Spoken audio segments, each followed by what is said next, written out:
Hi, I'm Jerry Lipkin. At Valley National Bank, we believe consumers need help understanding the complex banking and financial issues affecting their lives. That's why we're proud to support the programming produced by the Caucus Educational Corporation. Funding for this edition of One-on-One with Steve Adubato has been provided by Valley National Bank, Hackensack Meridian Health, NJIT, New Jersey Institute of Technology, MD Advantage Insurance Company of New Jersey, the Russell Berry Foundation, ShopRite Supermarkets, and by Suez, ready for the resource revolution.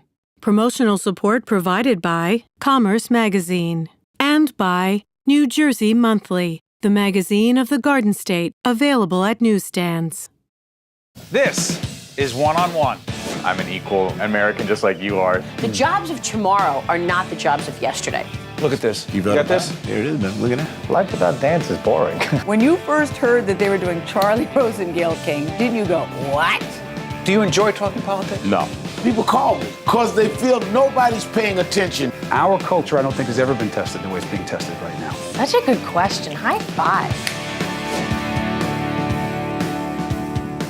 Hi, Steve Adubato here in beautiful New Providence, New Jersey, with my colleague from Public Broadcasting, Joanna Gagas. Joanna, now we're not just hanging out in the street here. Who's behind us and why are they here? This is the New Jersey Sharing Network's 5K walk. It's the 6th year. Behind us, there are hundreds of people lined up.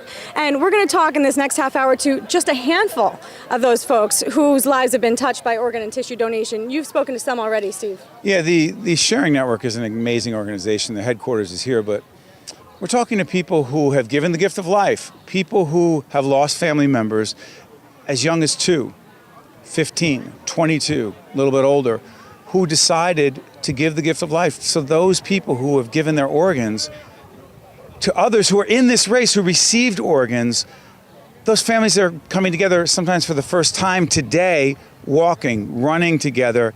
It is an extraordinary thing, and we're here to promote, educate about organ and tissue donation. It's true, and Steve, I heard something powerful today, and it said, organ donation is not a tragedy, but it's a bright light in the middle of a tragedy. And that's what the people here today remember. Yeah, don't forget, bottom line is we're not here to promote too much, but to say there are 5,000 people just waiting in New Jersey for an organ. There are hundreds of thousands across this nation. So as you listen to the people today, as you watch and learn, more importantly, we hope you're inspired by the Sharing Network's 5K event and the people who are making a difference and, frankly, giving the gift of life. We're here at the New Jersey Sharing Network 5K race in beautiful New Providence, New Jersey, with Joe Roth, the president and CEO of the Sharing Network. Joe, big day today because? Well, it's our 6th annual 5K walk run here in New Providence, and we're so proud of the growth that we've gotten out of it. From the first year, we started with 4,000 runners and walkers, and now we're upwards of about 10,000 people on this site. So it's just growing and growing and growing, and it's a perfect way to get the word out about organ and tissue donation. Describe it. First of all, for those who don't know what the Sharing Network is, and full disclosure, we've worked with the Sharing Network for 3 years in a public awareness initiative to get the word out about organ and tissue donation, to try to have people understand that there are ways that they can be helpful. There's a need. By the way, real quick, describe the need. How many people are waiting in New Jersey and nationally? So there are 5,000 people waiting in New Jersey for life-saving transplants, and there are about 130,000 people waiting nationally for life-saving transplants. So big job ahead of us. And the organization does what? Well, our job is to identify and recover and allocate organs for transplant and tissue for life-enhancing types of transplants. So we're known as an organ procurement organization, and we're chartered by the federal government for that area. And we cover the 14 northern counties of New Jersey and Camden, 2 hospitals in Camden. We're affiliated with 54 hospitals, and we service all the transplant centers here in New Jersey with potential of allocating organs to them. Sharing Network, this is a big event, one of 3. You can see we're live. People are walking through the shot. It's a big day. There are thousands of people, and we love coming out here.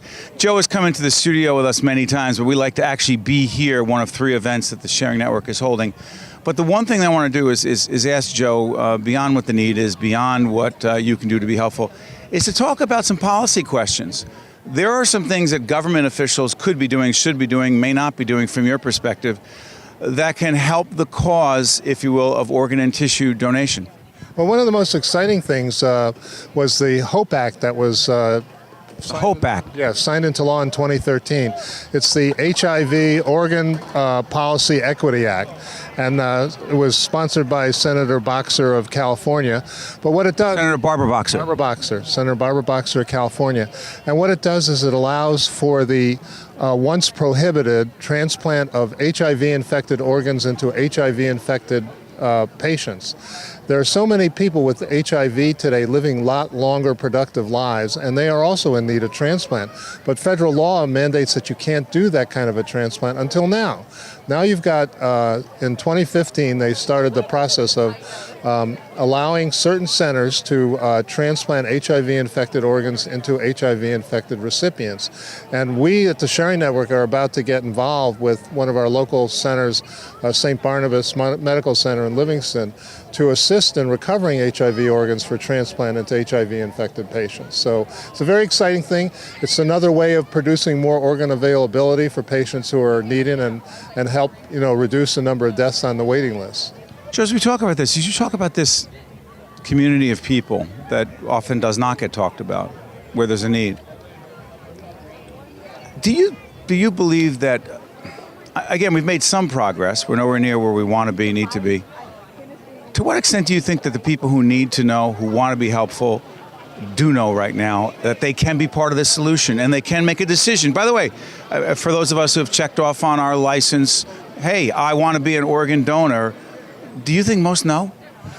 I think we're getting the word out more and more in a better fashion. Events like this help us act as a great multiplier in terms of our public relations and so forth. I think that a lot of our public education activities, the work we do with Caucus New Jersey, with you, Steve, and our partners in public broadcasting and FiOS and on the radio side, it all matters. And on our digital broadcast, our digital distribution has helped brand and also get the message out as well. I can't tell you, every day almost around New Jersey when I'm traveling, I run into people who know about organ transplant, who've met somebody who received an organ, who knows a family who donated their loved one's organs. And it must be the word's getting out, and it gives me such pride to hear that we are getting more traction with our message. And I also disclose this that my wife, Jennifer, is an organ donor, and it's how I personally got involved in this issue and learned from a very personal and family perspective, the decisions she made, how she went through that. And I will tell you the trepidation that people often have. By the way, there's living donors, and then explain to people, because my wife I guess she was 35 when she decided to do it, and she has one kidney now, and she functions really well. But there are other people who are here today who we're going to meet, and they're in a very different situation. Children who are not with us anymore, adults who are not with us anymore, but who gave the gift of life. True. Well, living donation is a very important area, but before I talk about that, there is deceased donation, and that is when somebody dies of a tragic injury, and that's a non-survivable injury, and they then become organ donors. And by doing that, they're in the hospital, and we recover the organs under sterile surgical technique, and then we allocate them to the patient who's appropriate patient on the list who's waiting for it. Living donation is an area that has grown in both need and stature over the years, where living people can donate a kidney or a portion of a liver to a compatible recipient. In the early days, it was usually a husband to wife, a brother to sister, sister to brother. Now they do paired exchanges, where if I can't donate to you, but I can donate to somebody else and they can donate to you, we work out a chain, and that makes it happen. So the need now is, and there's a big national effort afoot, including here in New Jersey, to increase the awareness that people can donate their kidneys to a living through a living donation, and try to recruit more people to get on a registry so that they can be paired up with somebody who would be a compatible recipient. Real quick, two things. One, the meditation garden. You smile as soon as I say it. You and I were just in there. Describe it for people. it's just a beautiful, beautiful piece of work that I get excited every time I walk out the door to look at it. But it's for the people that I just talked about, for donor families, for recipients who are partners with us in our day-to-day activities, who work for us as volunteers and help get the word out for us. And they can come here and sit in the garden and with their thoughts and think about their loved ones. And to me, I can't tell you, it just gives me chills when I think about it. You know, I got goosebumps talking about it, but I just can't wait for us to dedicate it this summer. It's going to be wonderful. We're inside the offices of the New Jersey Sharing Network in beautiful New Providence, New Jersey, and one of the sponsors, one of the folks who are helping to make the 5K event happen, is Amanda Fisher from ShopRite, one of the sponsors of this event, also one of the folks who help us do what we do at public broadcasting. First of all, why get involved in an event like this? So we are a community supermarket at ShopRite, so anytime we can get involved in a community event, we like to, and this is just really amazing. It's right in our backyard. We have so many stores that surround New Providence, and you know, it's just one of those organizations that touches so many people and does so many great things that we're glad we can be here today and be involved. You know, it is. You have, Partners in Caring, which is an initiative that ShopRite is a part of, but what is it about this organization that gives you a sense that they care so much? So, I mean, they just, everything they do, I mean, they're so well organized. They touch so many lives. They're in hospitals. They're doing outreach and education. You know, they're really touching so many families in New Jersey, and it's the ultimate gift, the gift of life. And so I think it really it means so much to so many people that it really means a lot to us. We have a lot of families that work for us at ShopRite who've been affected. I've had, my cousin has received 2 heart transplants. So I just think that, you know, once you are affected by something like this, it just makes it that much more important, and it spreads throughout, you know, the whole ShopRite family. And your message to everybody watching, listening right now?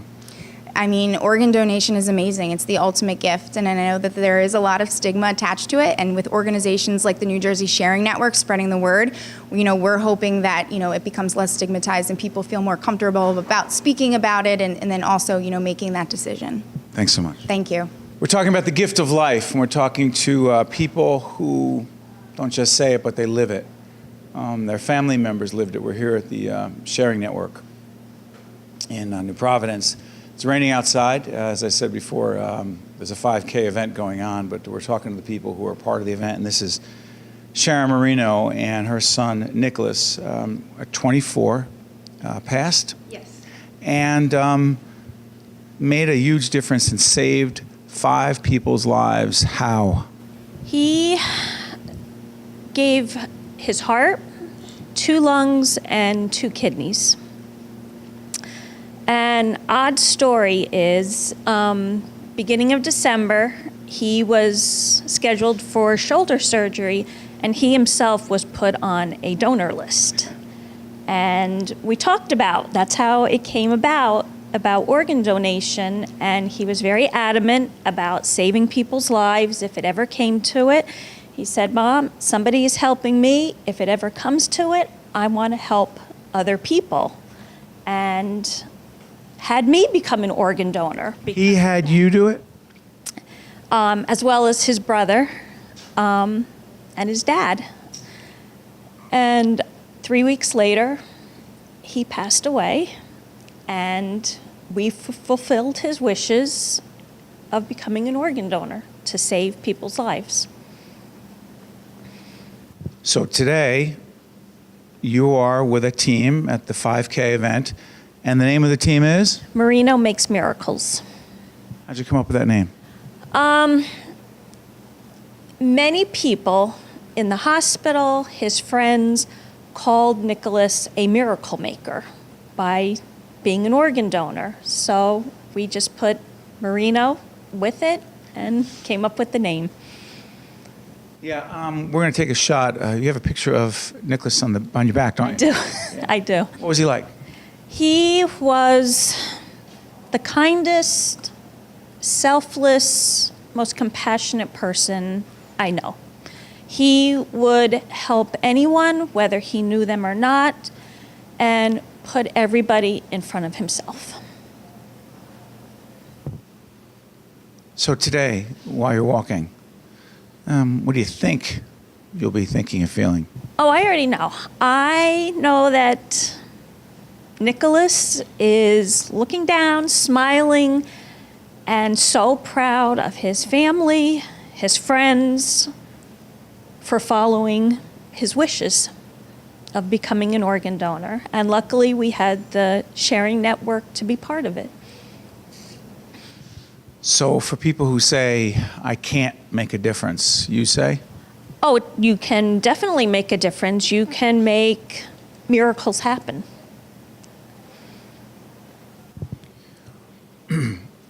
Your message to people right now. Become an organ donor. They're reluctant, you say?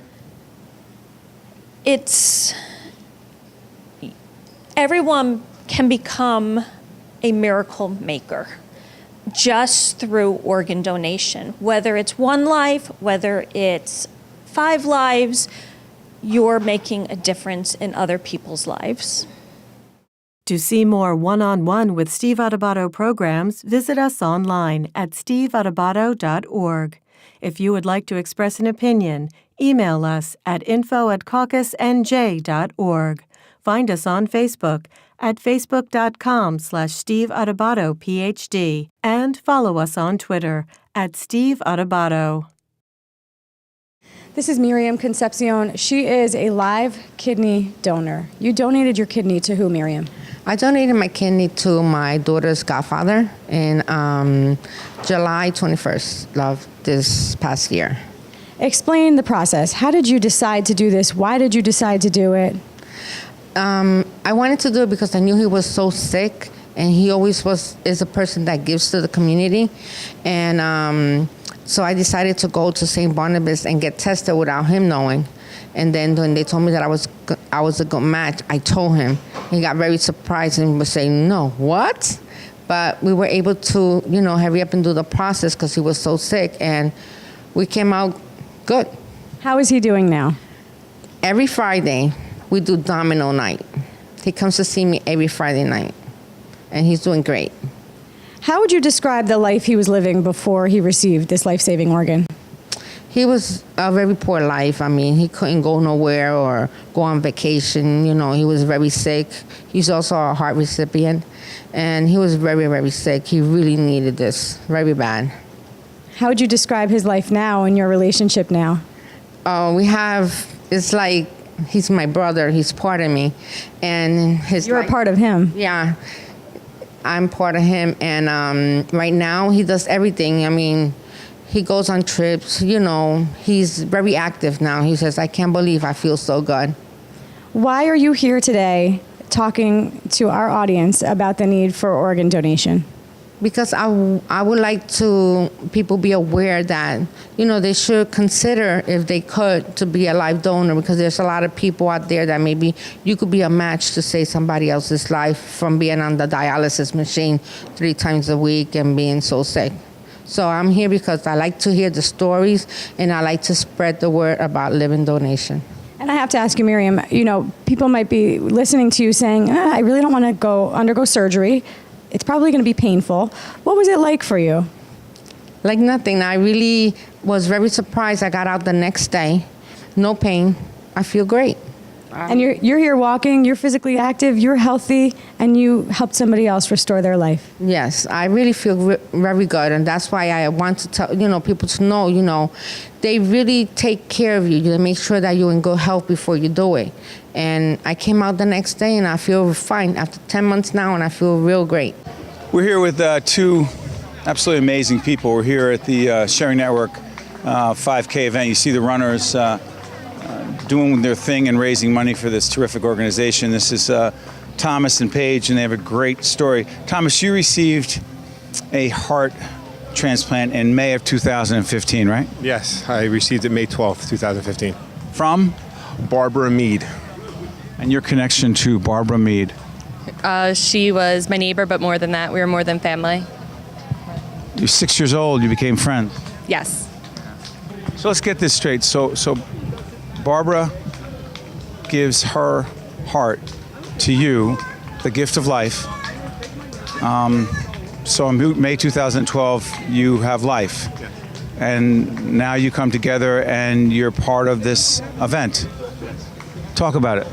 Well, actually, I wrote a letter to Gerald Mead, the husband, and I gave it to the sharing network, and they in turn gave it to Jerry. And a couple months later, Jerry and I connected. I was in the CVS. I got a call from the sharing network that said Jerry wanted to speak to me, and he was very happy I reached out. And shortly after that, we had a phone conversation and cried. And he became family. Paige became family. They had a party for me. It was wonderful. Who's in the event today? Describe everyone. Today, my mom's here, my best friend, and Tom's family. We held a walk down in South Jersey. It's 2.5 hours away. We had 250 people show up to that on May 1st. Who were these 250 people who showed up? Pretty much people from town in Williamstown. Barbara worked at a school, was very involved in Rowan University's hockey team. So everyone came together and we raised money for the New Jersey Sharing Network. What's it been like for you? By the way, describe your life before the heart transplant and your life today. You were 46? Yeah, I had 2013, I had a pretty bad heart attack. 6 months later, I had heart failure. Then I had open heart surgery for a mitral valve, and had a number of things happen that culminated in my cardiologist saying, you got to go to Beth Israel and you got to get on the list. On the list, I waited 3 months in Beth Israel, 3.5 months, and an unfortunate thing for the Mead family turned out to be a blessing for me. I had no quality of life before, and I have a quality of life now. Thanks to Barbara, I could be a father, a husband. You know, I have my 2 little daughters that are just, 3 and 5, and they're the reason my heart beats now, Well, Barbara and those kids and my wife, I couldn't ask for a better family. I just actually met your 2 daughters. They're pretty amazing. I'll get a shot of them. Actually, your daughter is about to turn 5 as we do this. Has her dance recital coming up. What's that like for you?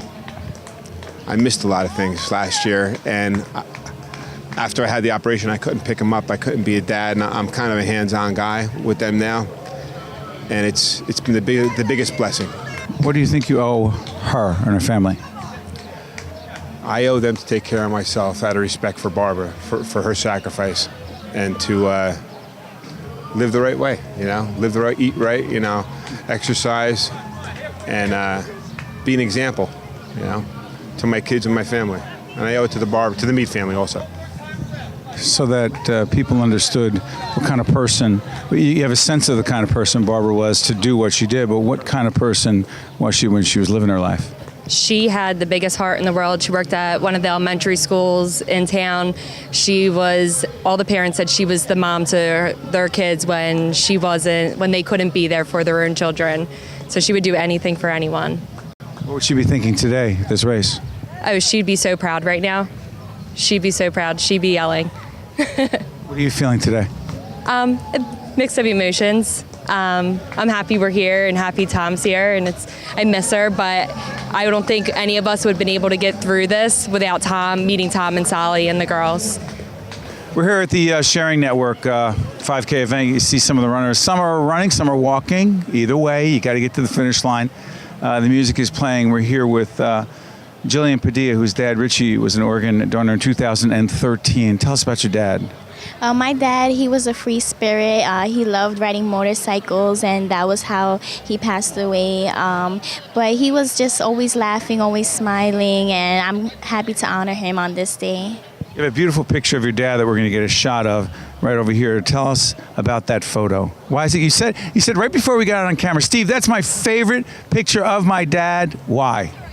It just really shows who he was as a person, and he was always smiling, making jokes, such a goofy personality.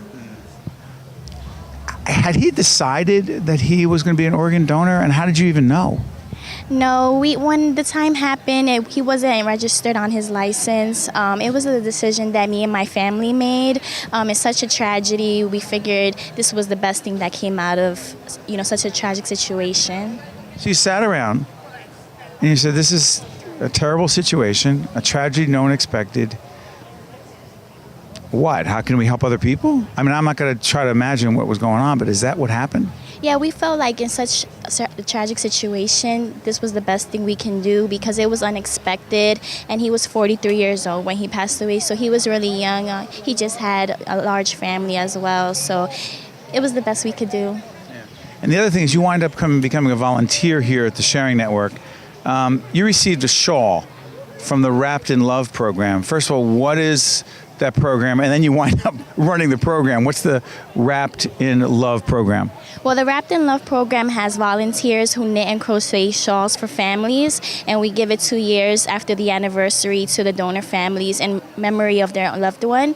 So when my dad passed 2 years later on Father's Day, I received the shawl, and it was so touching to me that I wanted to volunteer and do the same thing for other families. So a couple of months later, I started working here, and then a couple of months later after that, I took over the program, and now we're able to send over 30, 40 shawls a month to families. And it's just so touching, and I know how it is to receive a shawl as well. What is so special about this place, the Sharing Network? When you come here, you just feel the love that this place has for not only donor families, but as well as recipients. And as soon as I came here, I just felt like my dad was being honored in such a beautiful way. One on One with Steve Adubato has been a production of the Caucus Educational Corporation, celebrating over 25 years of broadcast excellence. Funding for this edition of One on One with Steve Adubato has been provided by Valley National Bank, Hackensack Meridian Health, NJIT, MD Advantage Insurance Company of New Jersey, the Russell Berry Foundation, ShopRite Supermarkets, and by Suez. Transportation provided by Airbrook Limousine, serving the metropolitan New York, New Jersey area. I think at NJIT there are a lot of smart students. I came to NJIT for mechanical engineering because with in-state, it's one of probably the top 3 schools for engineering. It sort of creates a friendly competition where you can learn from them. It's a great academic school. I feel I'm being challenged, but at the same time I love the classes I'm taking. The atmosphere of being here is like being at an upstart company. It's that same kind of drive, that same kind of passion.